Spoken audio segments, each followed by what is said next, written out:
Salut à tous, c'est Georges, on se retrouve aujourd'hui pour une toute nouvelle vidéo. J'espère que vous avez apprécié la précédente vidéo où je parle de l'effet Liquid Glass dans Figma et je vous donne mon opinion dessus. Donc n'hésitez pas à aller la voir, il y a le lien qui s'affiche quelque part sur l'écran. Cliquez dessus si ça vous plaît. N'hésitez pas à revenir pour regarder celle-ci. Aujourd'hui, on va parler de Photoshop et plus particulièrement des deux dernières fonctionnalités qui ont été introduites dans Photoshop. Il y en a une qui m'intéresse plus que les autres. C'est la fonctionnalité Harmonize. Alors pour l'instant, c'est seulement dans Photoshop Beta. Et allez savoir pourquoi quand je vais dans mon Creative Cloud et que j'installe le Photoshop Beta, j'ai pas la dernière version. Donc je peux pas utiliser ces fonctionnalités-là sur la version desktop. Mais en fait, elles sont disponibles dans la version web, en bêta également. Donc à mon avis, mais c'est quasiment sûr, ça utilise pratiquement les mêmes fonctionnalités, les mêmes services cloud derrière. Donc on n'aura aucune différence entre la version desktop et la version web de Photoshop. Parce que ceux qui ne le savent pas, Photoshop existe bel et bien en version web. C'est-à-dire que là, je suis dans un navigateur, je suis dans Chrome. Et on peut utiliser Photoshop directement sur le web. Alors c'est un Photoshop un peu plus édulcoré, mais quand même qui peut pas mal dépanner si vous voulez faire des montages photos ou des travaux assez simples dans Photoshop. Alors moi j'ai préparé plusieurs exemples. Photoshop eux-mêmes ici proposent des exemples avec Harmonize. Moi j'en ai pris 3, on va en tester 3. Je les ai même pas encore testés, donc ça va être une réaction à chaud des fonctionnalités.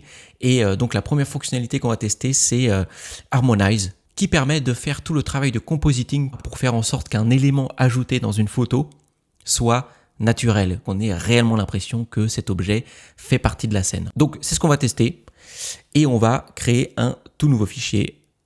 Donc j'ai ici ma première image. Donc là, si vous ne connaissiez pas Photoshop pour le web, bon voilà, ça ressemble à ça.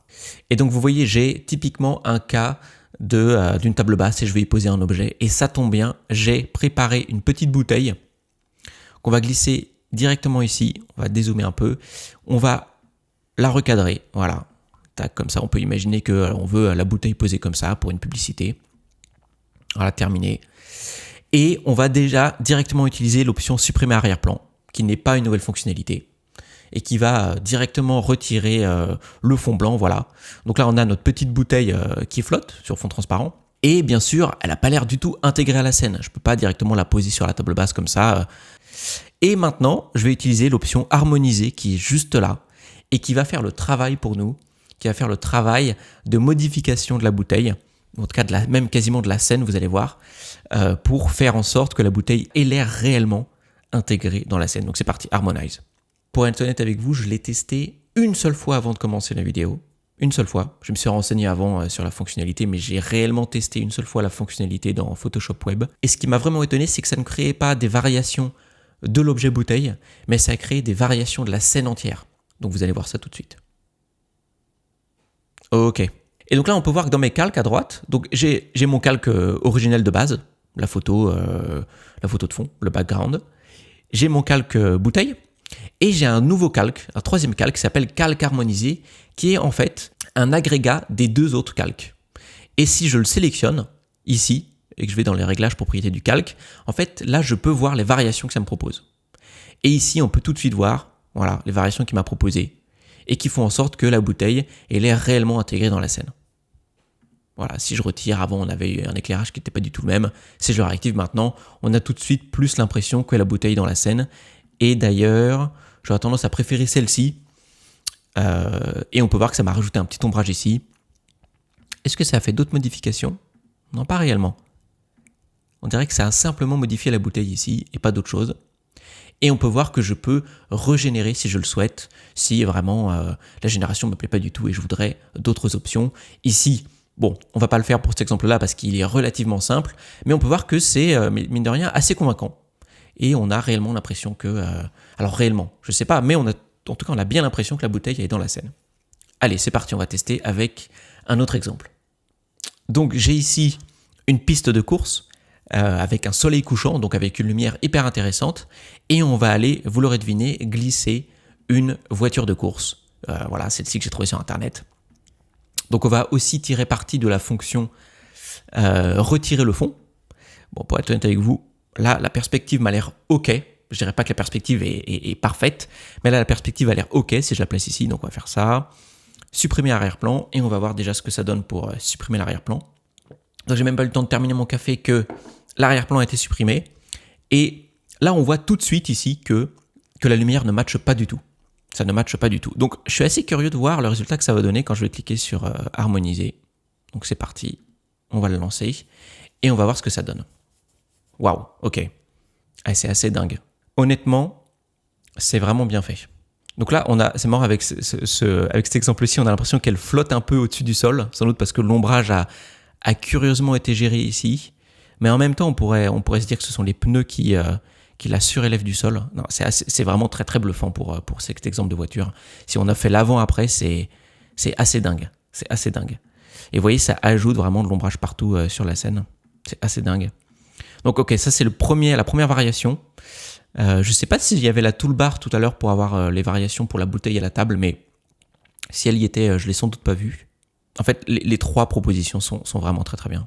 J'aurais tendance à préférer la première, parce que sur les deux suivantes, on a l'impression qu'il y a une lumière de face qui arrive, et sur la dernière, une légère lumière de côté.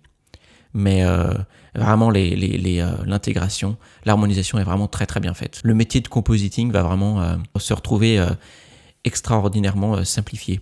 Donc c'est vraiment bluffant pour cet exemple de voiture de course. Et encore une fois, vous voyez, ça m'a généré ce troisième calque, ici ce tout nouveau calque, qui en fait combine la voiture et le... Oh d'accord, ça me crée... Ah c'est intéressant, ça me crée un masque de fusion. J'avais pas remarqué ça. Sur fond transparent, ça j'avais pas remarqué. Ce qui veut dire que je peux m'amuser à peindre sur le masque de fusion et un peu plus peaufiner si je le souhaite mon compositing. Avec la scène, retirer des détails qui me dérangent, par exemple ici l'antenne, je la trouve pas très jolie et je l'ai retirée quoi. Ok, hyper intéressant, donc ça crée à la fois un calque plus un masque de fusion, c'est hyper intéressant. Et d'ailleurs si je le supprime, on va essayer de le supprimer pour voir où le masquer. Oui en fait c'est bien ça me génère une toute nouvelle image. Et en plus, ça me génère le masque de fusion supplémentaire pour ceux qui veulent modifier ensuite l'intégration. Très intéressant. Et vraiment très bluffant. Allez, on passe au dernier exemple. Donc ici, on a un salon. Un salon avec, vous l'aurez vu, un espace vide. Donc on va essayer d'y caler un objet. Ici, la lumière, elle vient directement du côté. Donc c'est pas trop une lumière diffuse comme sur les autres exemples. C'est vraiment une lumière très directionnelle. Et on va voir ce que ça donne avec, vous l'aurez deviné, une chaise. Donc on va ajouter cette chaise ici dans le salon. Imaginons que je suis décorateur d'intérieur. En fait, ça peut être très pratique pour permettre à mes clients de visualiser rapidement à quoi pourrait ressembler un nouveau mobilier dans le salon. Ce que je vais faire, c'est que je vais le mettre vraiment sous la fenêtre. Parce qu'on peut voir ici qu'on a ces stores vénitiens qui projettent une ombre assez particulière et nette. Et on va voir ce que ça donne sur le fauteuil. Imaginons que ce fauteuil justement soit sous cette lumière. Je suis très très curieux de voir l'effet que ça va rendre. Donc c'est parti, on supprime l'arrière-plan d'abord. Encore une fois, hyper rapide. Donc là, ça matche plutôt bien dans la scène niveau perspective. On harmonise. Et là, je pense que c'est l'exemple dont je suis le plus curieux. D'accord. Donc déjà, on peut remarquer que sur la première version, je n'ai pas l'ombrage particulier. Et la structure en acier ici ne projette pas d'ombre particulière sur le sol avec cette lumière directionnelle qui vient de la gauche. Par contre, ce que j'ai remarqué tout de suite, c'est que le fauteuil me projette une ombre, regardez, me projette une ombre sur le sol et sur le canapé ici.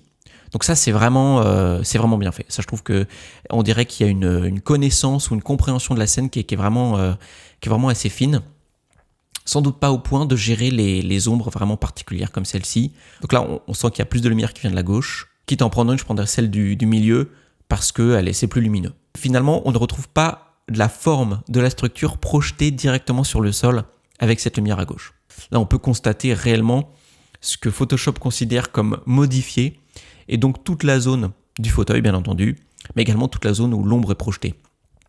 Donc on peut voir que c'est ce masque de fusion qui me propose par défaut, en tout cas qui me génère par défaut. Mais encore une fois, si je le supprime, c'est encore une fois réellement une toute nouvelle image qu'il a créée. En tout cas, sous le capot, il doit y avoir quelque chose qui génère seulement ou qui régénère seulement des parties de l'image entière en intégrant les différents objets pour en créer une seule version, une version fusionnée Donc c'est assez intéressant. Je ne sais pas du tout comment ça fonctionne, bien sûr sous le capot, mais c'est une hypothèse personnelle. Écoutez, j'ai été vraiment très surpris et très impressionné par ces fonctionnalités Harmonize. Pour le salon et la chaise, au final, c'était une légère déception. Écoutez, on ne peut pas avoir pour une fonctionnalité bêta quelque chose qui fonctionne parfaitement du premier coup. En plus, on peut imaginer que dans les prochains mois, les prochaines années, ce soit encore plus impressionnant. L'exemple qui m'a le plus impressionné, c'est honnêtement celui de la voiture de course sur la piste de course. C'est vraiment l'exemple ici qui m'a le plus bluffé. La lumière très unique de coucher de soleil, cette voiture qui vraiment n'avait rien à voir au début avec la scène, il faut quand même se le rappeler, et qui se retrouve très très bien intégré. Je trouve que l'avant-après ici, il est vraiment bluffant. Il parle de lui-même. C'est une fonctionnalité que un professionnel, je pense, pourrait utiliser tous les jours pour faire des modifications rapides, du compositing rapide, et même dans certains cas, je pense, être utilisé pour un rendu final, pour un support de communication sur les réseaux sociaux. Je pense que ça pourrait très bien faire l'affaire. Et ici, le dernier exemple qui est réellement un cas d'école et qui forcément fonctionne très très bien pour cette intégration de ce thermos, de cette bouteille sur cette table basse. Donc voilà, c'était Georges. N'hésitez pas à me dire dans les commentaires ce que vous pensez de cette nouvelle fonctionnalité assez impressionnante de Photoshop. N'hésitez pas à vous abonner si cette vidéo vous a plu, à aller voir la précédente encore une fois, et on se retrouve très bientôt pour une prochaine vidéo.